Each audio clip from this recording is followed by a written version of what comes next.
Screen printing secret window movie का start होता है।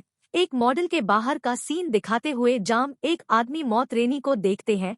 काफी साथ होती है पर भारी हो रही होती है। रेनो अपनी गाड़ी में काफी परेशान होता है क्योंकि उसे कोई शख्स यानी डाउट यहाँ पर खींच कर लाया है। उसे बार बार ऐसा लग रहा होता है कि उसकी वाइफ से चैट कर रही है। वह खुद को रोकने की कोशिश करता है कि अंदर ना जाए, लेकिन वह ऐसा नहीं कर पाता। अंदर जाता और किसी उस रूम को खोल देता है जिसमें उसकी वाइफ और उसका दोस्त होते हैं। रिमी चिल्लाने लगता है और वहां से दूर चला जाता है। स्क्रीन लॉक हो जाती है और इसके बाद 6 महीने के बाद का वक्त दिखाया जाता है। रे नील एक साइड पर एक टीवी में रहता है। वह सब कुछ भूलकर एक नई शुरुआत करना चाहता है, इसीलिए यहाँ पर अकेला रहता है। उसके साथ बस उसका एक डॉग होता है। रिनी जब सो रहा होता है तो उसके दरवाजे पर कोई ना करता है। वह है बेना, एक आदमी होता है जो रिनी से कहता है कि तुमने मेरा फोन अटेंड चुराया है। मैंने जो स्टोरी लिखी थी तुमने उसे अपने नाम से पब्लिश कर दिया, चाहो तो यह देख लो। उसके हाथ में कुछ पेपर होते हैं।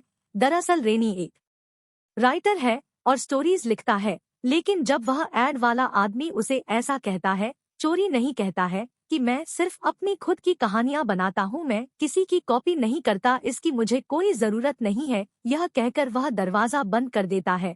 जब वह राइटर यानी कि हेड वाला आदमी जा रहा होता है तो रे नहीं देखता है कि उसके हाथ में वोट नहीं है जो वह उसे दिखाना चाहता था। रेनी बाहर जाता है तो वह दरवाजे पर पड़े होते ही रे ने उन्हें उठाकर अंदर ले आता है और सीधा डस्टबिन में फेंक देता है, क्योंकि उसे पूरा यकीन है कि वह एड वाला आदमी झूठ बोल रहा था। वह मन ही मन सोचता है कि भला मुझे किसी का कांटेक्ट क्यों चाहिए होगा, मैं तो खुद अपने मन से लिखता हूँ। इसके बाद दोबारा लेट जाता है जैसे उसे कोई फर्क ही नहीं पड़ता। कुछ देर बाद हम देखते हैं कि वह अपनी राइटिंग पर कुछ काम कर रहा होता है, कुछ लिखने की कोशिश कर रहा होता है, लेकिन उसके ज़हन में अभी तक अपनी वाइफ की चीज करने के अलावा कोई भी और बात नहीं आ रही होती। वह अपनी टॉक से भी पूछता है, यानी उसका दिमाग इतना खाली हो चुका है। आखिर वह तंग आकर बाहर आ जाता है तो देखता है कि टेबल पर वही नोट्स है जो उसने ट्रेस में फेंक दिए थे। दरअसल उसकी मैंने उन्हें वापस टेबल पर रख दिया होता है, पर अब की बार रेनी उन्हें एकता नहीं है बल्कि पढ़ने लगता है।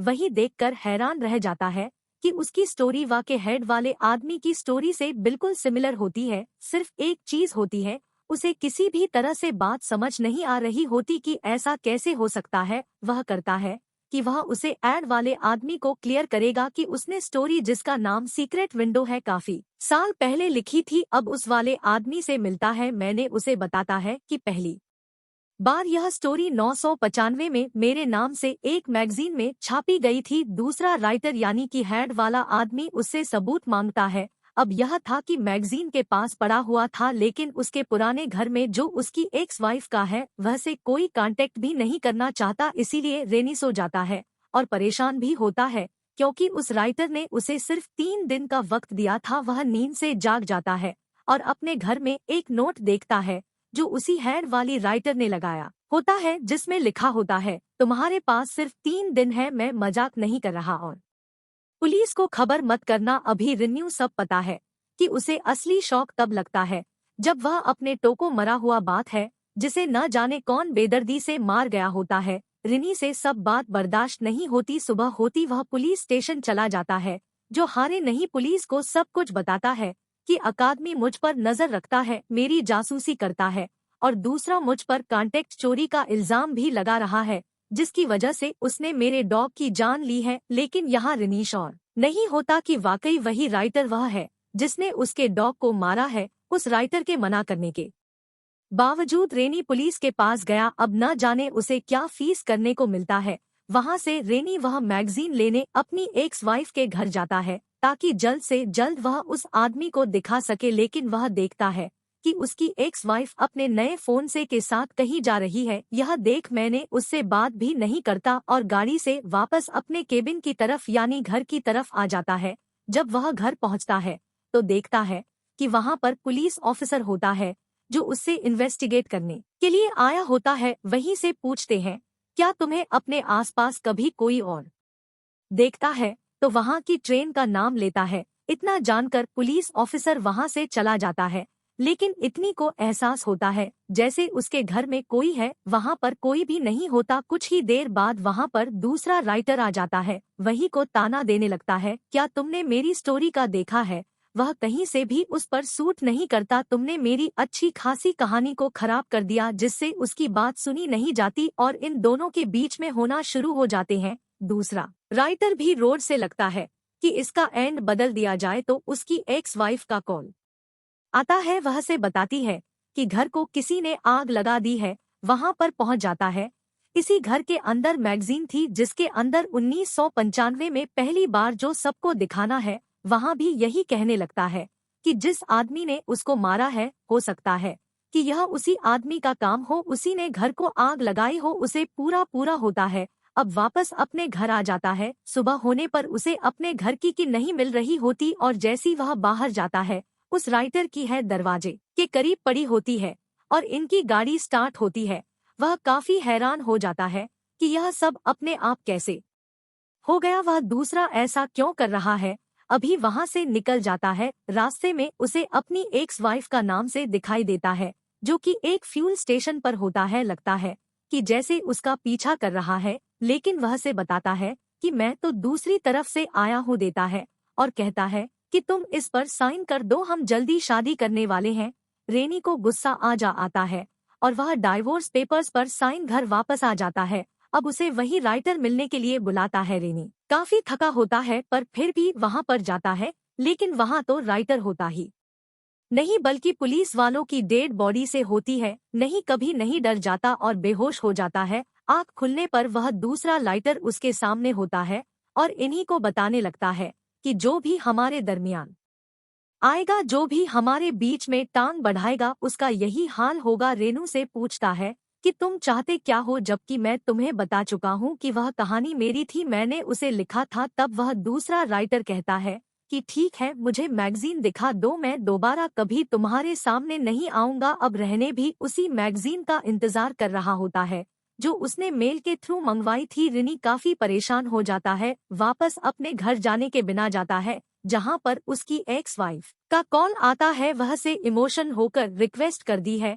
कि डाइवोर्स पेपर पर साइन कर दो, लेकिन यह सुनकर और भी ज्यादा गुस्से में जाता है और मेरी वाइफ को अपनी फ्रेंड से शादी करनी है, इसीलिए उठाए श्रीदेवी के घर की तरफ निकल पड़ती है ताकि वह उन पर साइन कर दे। वहीं दूसरी तरफ रेनी को एक मेल रिसीव होती है टैक्सी में, पर मैगजीन देखकर वह हैरान हो जाता है क्योंकि मैगजीन के पन्ने पूरी तरह से फटे हुए होते हैं और मील का पार्सल भी खुला हुआ था। उसे देखकर काफी गुस्सा आता है कि मैं अपनी तरफ से जितनी भी कोशिश कर लो पर जाकर भी मैं साबित नहीं कर पा रहा कि सीक्रेट विंडो कहानी सन 1995 में पहली बार मैंने लिखी थी। अब उसे वहां पर अपने केबिन में जो राइटर की है मिली थी, वह से पहन लेता है।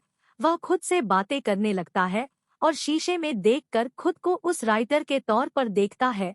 वह यहाँ काफी खतरनाक लग रहा होता है। दरअसल वह दूसरा राइटर जो है पहन के उसके पास आया था, जिसने क्लेम किया था कि सिगरेट विंडो कहानी उसकी है। दरअसल ऐसा कोई आदमी होता ही नहीं यदि नहीं अपने दिमाग की इमेजिनेशन होती है।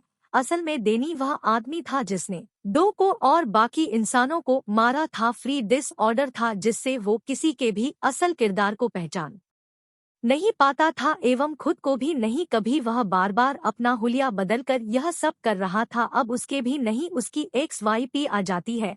वह दिखती है कि पूरे घर में मैगजीन के पेजेस बिखरे हुए हैं, हर चीज बिखरी हुई है, टेबल पर सिगरेट और शराब है, जैसे कि यह किसी साइको का घर हो। घर की हर एक चीज पर एक ही वर्ड लिखा होता है और यह वर्ड होता है सूट लेने की। एक्स वाइफ समझ जाती है कि नहीं वह आदमी है जो खुद ही अपने घर में और घर के बाहर डर फैला रहा है। और तभी दरवाजा अपने आप ही बंद हो जाता है। दरवाजे के पीछे अरे नहीं होता है जिसने अभी भी हट पहनी होती है। इस वक्त वह बहुत ही भयानक लग रहा होता है। रिंकी एक्स वाइफ भाग नहीं लगती है, लेकिन रिनी उसका पीछा करता है और उसके पांव को स्क्रू ड्राइवर से टाइप करके जख्मी कर देता है, पर फिर भी पीछे के दरवाजे से बाहर आ जाती है। लेकिन उसका सर एक पत्थर से टकराता है। वह काफी तकलीफ में होती है, लेकिन रेनी को उस पर तरस नहीं आता और अब वह की जान लेने के लिए उसकी तरफ बढ़ता है।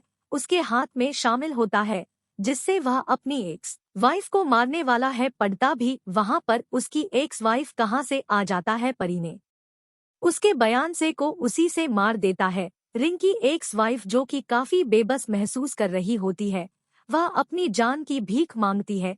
उसका पाँव जख्मी है, इसीलिए भाग नहीं सकती। परिणी उस पर रहम नहीं करता और उसे भी मार डालता है। रिनी ने अपनी इस बीमारी के चलते शहर में कई लोगों को मार दिया ही नहीं, अपनी वाइफ के घर को जलाया था। रिलीज दूर से राइडर से डरा करता था कि वह से मार देगा, दरअसल वह खुद का दूसरा रूप था जिसके बारे में कुछ भी नहीं पता था, क्योंकि उसे नहीं पता कि वह बीमार है।